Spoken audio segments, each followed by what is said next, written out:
All right, so let's get started on the other thing we learned on that first test, and that dealt with solving systems of equations, and then we also got into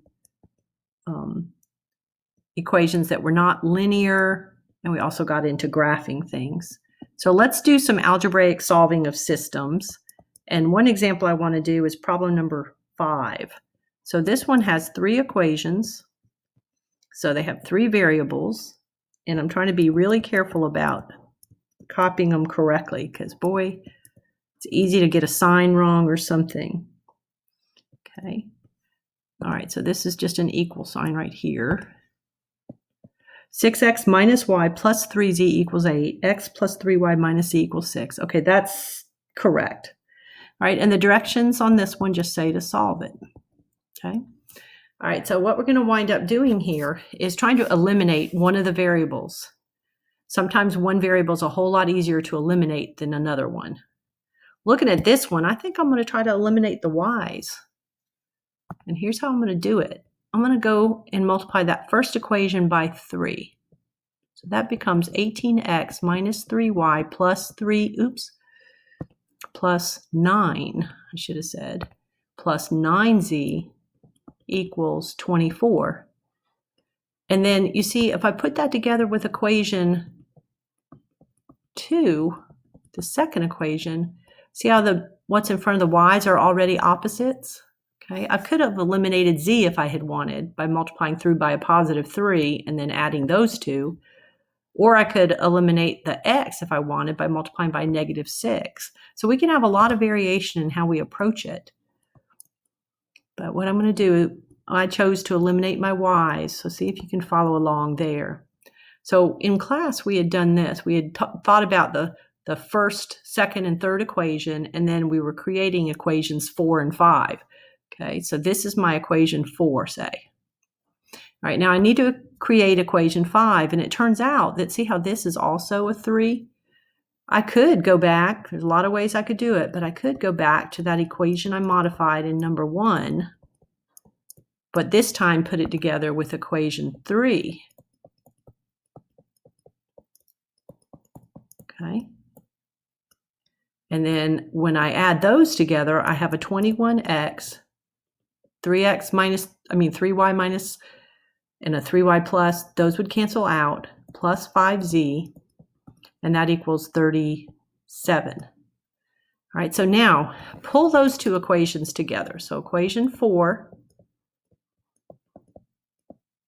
has an x and a z in it, and equation 5 has an x and a z in it, okay?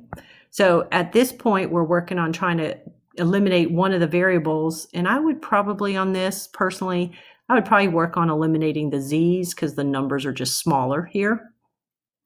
All right, and what I'm going to do, see, I'm going to take equation 4 and equation 5, and I'm going to adjust both of them. With equation 4, I'm going to multiply by 5. With equation 5, I'm going to multiply by the 8, and then I'm going to make one of those negative. All right, so this becomes, equation 4 becomes 5 times, that was a 19, not a 9. So that becomes 95. Gosh, is that right? 19 times 5 is 95, I think so. Yeah, 95x plus 40z equals 150.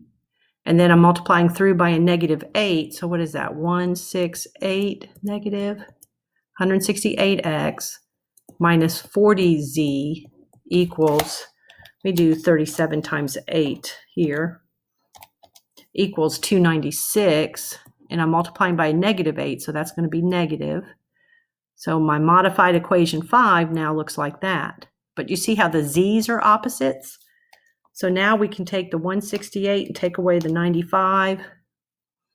We're going to have a negative 73x. The 40 and the negative 40z cancels out. And the 150 take away 296. That's going to be a negative number also, negative 146. All right, now hopefully we're going to be lucky here. When we divide by negative 73, 146, I think 146 is double 73. So this should turn out to be 2. Yep. So x equals 2, okay? So let me circle that because it's going to be part of my answer. All right, so now that I know x, the process is pretty much what they call back substitution. I'm going to back up and take one of the two equations, either equation 4 or 5. I think I'll use equation 5 because it's just sitting right here. And what I'm going to do is plug in my 2 for the x. So I'm going to do 21, put a 2 where the x is in a minute, and that'll enable me to find my z. So 42 plus 5z equals 37. I'm going to take away the 42 from both sides. That's going to give me a negative 5, and on the left side of 5z. So when I divide out the 5, I do wind up with a nice negative 1 for my z. So hang on to that. That's going to be part of your answer. And then we got to find something that has a y in it. So we have to go really pretty far back. We have to go back to one of the first 3 equations. I'm just going to take the one on the bottom, since I can see it, the 3x plus 3y minus 4z. I have to go back to an equation that has the y in it. Okay. So I'm going to put in, oops, don't know the y. So I'm going to put in what I know for the x and the z. So 3, and then in place of x, I'm putting a 2. Okay, that was supposed to be red. And then plus 3y minus 4, and in place of the z, I'm putting a negative 1, and that should equal 13. And then once we solve this, we'll know our z. So the 6 and the 4, they're on the same side. That gives us 3y plus 10. Take away 10 from both sides. We get 3y equals 3. And then divide by 3. And we wind up with y equaling 1. Okay, so those individual things aren't really our answer. Remember, what you do is you put them all together, and your answer is going to be an x of 2, a y of positive 1, and a z of negative 1. And you write it like that as an ordered triple. Okay. All right. And so you can easily check those. So if you want to, you can go back and plug them in to make sure that it works in every one of those first 3 equations. Okay, let's go on though, and let's look at one more problem in this video where we're trying to algebraically solve a system, but a system where we have nonlinear equations. So like here was one that had an x squared plus y squared equaling 74 and an x minus y equaling negative 2. This is number 7, okay? All right, so on this one, we can't really use elimination on it. We're gonna need to rearrange one of these equations to get a variable by itself. This would be the best one to get by itself. All I got to do is move the y out of the way. So that equation becomes x equals y minus 2. Okay, so let me bring the top equation over to keep my system intact, because I want you really thinking about this. You're looking for the intersection between these two equations. So you're looking for where those points are where there is a common point. And so at that location, these x's would be the same. And x and y minus 2 are the same. So we're going to put the y minus 2 up there for the x. Okay, so we do that.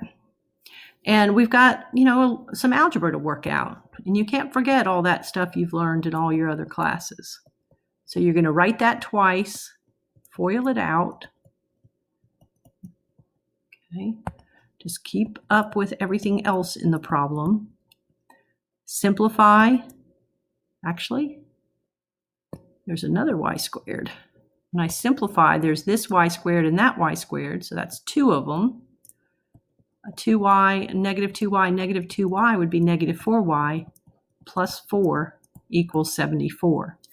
Now, because after I did that, I still had a squared, that means what I'm going to do is move that 74 over by subtracting it. because I need a 0 on one side. So I have 2y squared minus 4y minus 70 equals 0. Okay. Now, at this point, you could factor, or you could use the quadratic formula. I noticed there's a 2 common to everything. So I'm going to go ahead and factor out that common factor. That'll help me get the numbers a little bit smaller. Then I'm going to factor what's inside the parenthesis, and now it won't be so bad. It's a y and a y, a 7 and a 5, and the 7 would have to be negative. If you're not a great factor, you could have used the quadratic formula if you wanted to. So now we know either 2 has to be equal to 0, but it can't be. Y minus 7 would have to equal 0, which gives us a 7, or y plus 5 would have to equal 0, which gives us a negative 5. Now, you really need to keep your wits about what you've done and what you're trying to do, okay? You just found 2 different y values. These are not an ordered pair.